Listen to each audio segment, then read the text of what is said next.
Look at a map of Europe and the question seems almost embarrassing.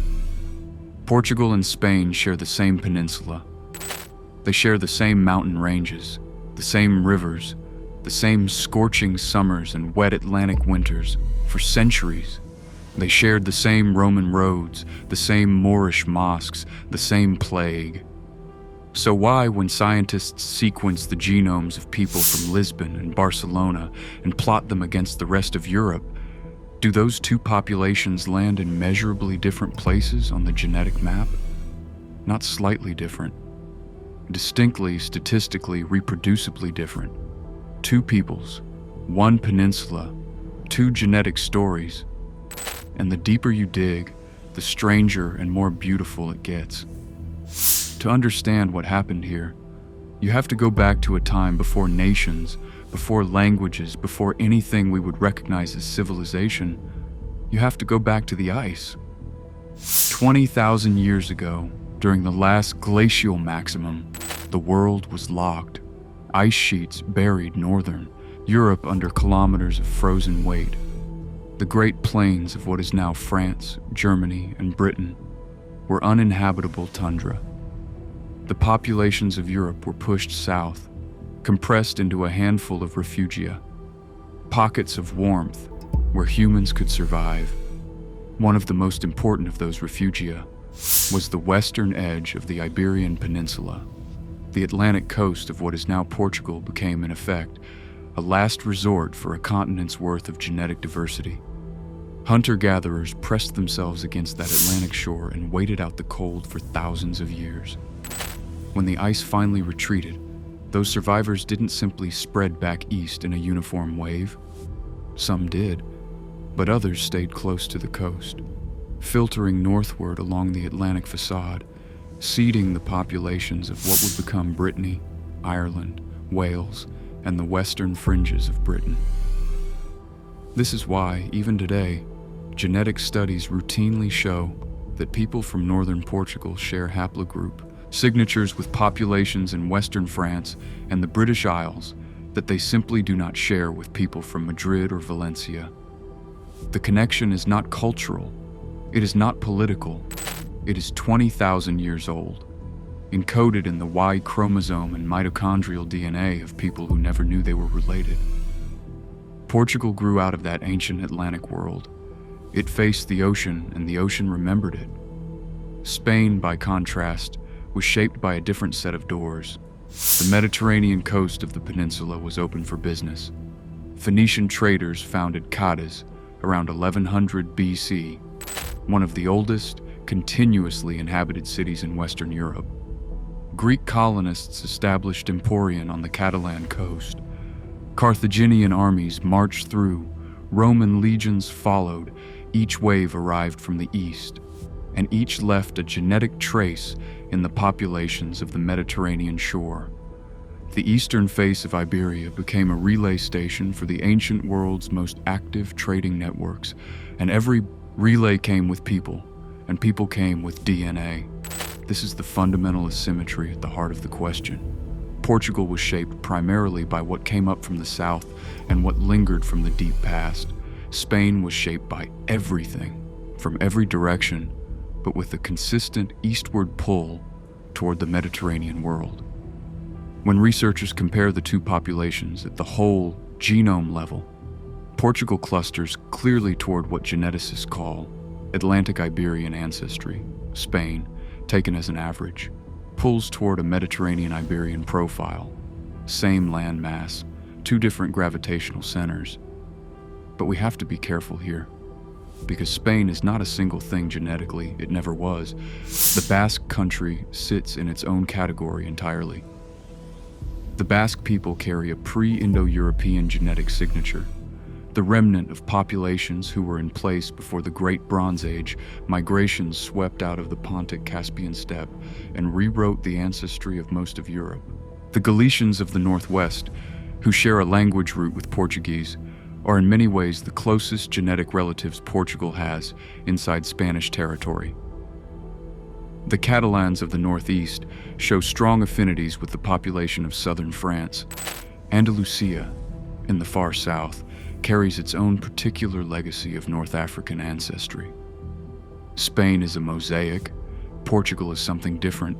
Portugal is a compression, a place where specific ancient lineages were concentrated, reinforced, and then, for 9 centuries, largely held in place by a political border that never moved. That border is itself remarkable. Portugal was established as a kingdom in 1139. Its frontier with what would become Spain has remained essentially unchanged since 1297. For more than 700 years, that line has been one of the most stable political boundaries on the surface of the earth. In genetics, stability means something specific. It means reduced gene flow. It means a population that mostly reproduces within itself over enough generations that produces measurable genetic drift. The Portuguese genome today bears the fingerprints of that long isolation, a drift toward a tighter, more internally coherent genetic signature that distinguishes it from the Spanish populations just across the frontier. Now let's talk about the Germanic tribes, because this is where the story takes one of its strangest turns. When Rome collapsed in the 5th century AD, the Iberian Peninsula did not fall into a single set of hands. Most of the peninsula was eventually consolidated by the Visigoths, a Gothic Germanic people who established their capital at Toledo and whose influence stretched from the Pyrenees to the southern coast. But in the northwest, something different happened. A smaller, lesser-known Germanic group arrived first and stayed longest. They were called the Suebi, sometimes spelled Suevi, and they came from the region of modern-day northwestern Germany near the North Sea coast. The Suebi established what historians call the Kingdom of the Suebi, with its capital at Braga Augusta, the city known today as Braga, in northern Portugal. This kingdom endured for roughly 170 years, from approximately 409 AD until 585 AD, when it was finally absorbed by the expanding Visigothic state. But in those 170 years, the Suebi did something the Visigoths never quite managed. They concentrated, they settled, they put down roots in a specific geography, and they stayed there. The genetic evidence reflects this. Northern Portugal today shows elevated frequencies of paternal haplogroups associated with Northern European and specifically Northwestern European ancestry.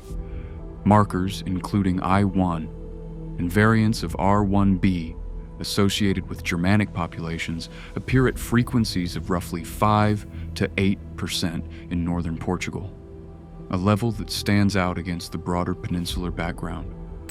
These are not large numbers in absolute terms, but they are concentrated in precisely the geographic area where the Suebi established their kingdom, and they are noticeably higher than the equivalent figures across most of Spain, where Visigothic influence was broader but also thinner, spread across a much larger territory and diluted by the sheer scale of the populations they ruled. The Suebi left a smaller footprint in history than the Visigoths. They appear in fewer textbooks. Their kingdom is rarely mentioned outside of academic circles, but in the DNA of northern Portugal, their presence is still legible, 15 centuries after their kingdom disappeared. Then came the Moors. In 711 AD, Arab and Berber forces crossed the Strait of Gibraltar and swept across the Iberian Peninsula with a speed that stunned the continent. Within a few years, they controlled most of Iberia. The Visigothic kingdom collapsed almost overnight, and for the next several centuries, the peninsula was divided between the expanding Islamic Caliphate in the south and a scattering of Christian kingdoms clinging to the northern mountains. Here is where Portugal and Spain diverge in a way that surprises most people, because the instinct is to assume that the longer the Moors were present in a given territory, the more North African DNA that territory's population should carry today.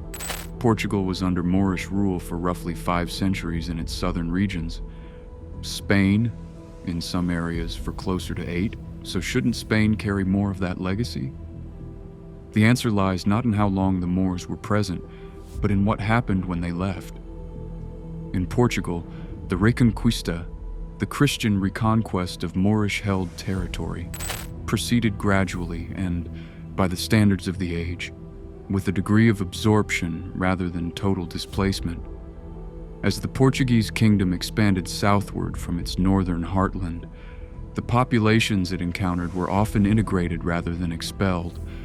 Moorish communities, Mozarab Christians who had lived under Islamic rule, and mixed communities of various backgrounds were incorporated into the expanding kingdom over time. Intermarriage occurred. Children were born into communities that carried genes from multiple worlds. In Spain, particularly in the later stages of the Reconquista, the process was more abrupt and more violent when Ferdinand and Isabella completed the conquest of Granada in 1492, the final Moorish kingdom in Iberia. They followed it almost immediately with the expulsion of the Jews, the forced conversion of Muslims who remained, and the establishment of the Inquisition, a machinery of religious uniformity that spent decades hunting out those who secretly maintained their old practices. The genetic consequence of persecution and expulsion is, among other things, the removal of certain lineages from the population. You cannot pass on genes you were killed or driven out before you had children. The Portuguese Inquisition existed and was brutal, but its timeline and its reach were different from Spain's, and the process of southern integration had already occurred before the most severe instruments of religious exclusion were deployed. The North African ancestry that entered Portugal in the medieval period was, in many communities, already woven into families before anyone thought to unweave it. This is the paradox resolved. The genetic legacy of the Moors in Portugal is sometimes higher in specific localities, precisely because Portugal's version of the Reconquista was, comparatively, more integrative in its earlier centuries. The Moors did not simply rule southern Portugal over generations in village after village along the Tagus and the Guadiana. They became part of it. When geneticists compare the two populations side by side using both paternal Y chromosome lineages and maternal mitochondrial lineages, the picture becomes startlingly clear. Portugal sits consistently toward the Atlantic end of the European genetic spectrum. The Portuguese show stronger affinities with populations along the western Atlantic rim, including western France, Ireland, and parts of Britain, than they do with populations in the Italian peninsula or the eastern Mediterranean. Spain, measured as a national average, shows more Mediterranean pull, deeper ties to the genetic world of southern France, Italy, and the broader eastern Mediterranean basin. On top of that Atlantic foundation, Portugal carries its specific Suebic northern signal in the north, its integrated North African signature in the south, and in the center, a blended profile that reflects the long Roman occupation, pre-Roman Lusitanian and Galician ancestry, and centuries of internal population movement. The pre-Roman tribes of western Iberia, including the Lusitanians who gave Portugal its Latin name and the Galatae of the northwest, were themselves Atlantic peoples whose deep ancestry traced back to those Ice Age survivors pressed against the western shore. Portugal's genetic story is, in a real sense, a continuous thread running from the last glacial maximum to the present day, with successive layers added, but the underlying foundation never fully erased. Walk through the streets of Braga in the north today, and the faces around you carry that northern legacy. Lighter complexions, blue and green eyes appearing at frequencies that startle visitors who arrive expecting a uniformly Mediterranean population. Blonde and light brown hair not uncommon among the older families of the Minho Valley. These are not accidents of fashion. They are the surface expression of a deep genetic stratigraphy. Suebi and Atlantic Celts and Ice Age hunter-gatherers, all compressed into the same population and the same faces. Drive south to the Alentejo and the landscape changes, and so do the faces. Deeper olive tones, dark eyes that carry something older, something that connects this cork and wheat country to the other side of a sea, the Romans called Mare Nostrum. The North African layer is visible. Here, not in every face, but in enough of them, a living record of the communities that integrated rather than dispersed. And in between, in the Barras and the Tagus Valley and the hills above Coimbra, the genetic profile is precisely what you would expect from a country that served as a crossroads for all of these worlds without being dominated by any single one of them. The transition zone, the blend. What makes this story remarkable is not just the content of the Portuguese genome, but its coherence. Spain's genetic diversity is in many ways a function of its size, its mountainous interior, and its history of competing kingdoms that never fully merged into a single population: the Castilians, the Catalans, the Andalusians, the Basques, the Galicians. These are genetically distinct subpopulations that happen to share a passport. Portugal, by contrast, despite its own regional variation, presents as a more unified genetic entity because it has been a unified political entity for an extraordinarily long time. 9 centuries of a stable border, 9 centuries of looking outward to the Atlantic rather than inward to the continent, 9 centuries of a population that was, for the most part, producing children with other people from the same, relatively small territory. That is what the border meant, not just politically, biologically. The frontier established in the 12th century became, over time, a kind of soft genetic membrane, not impermeable.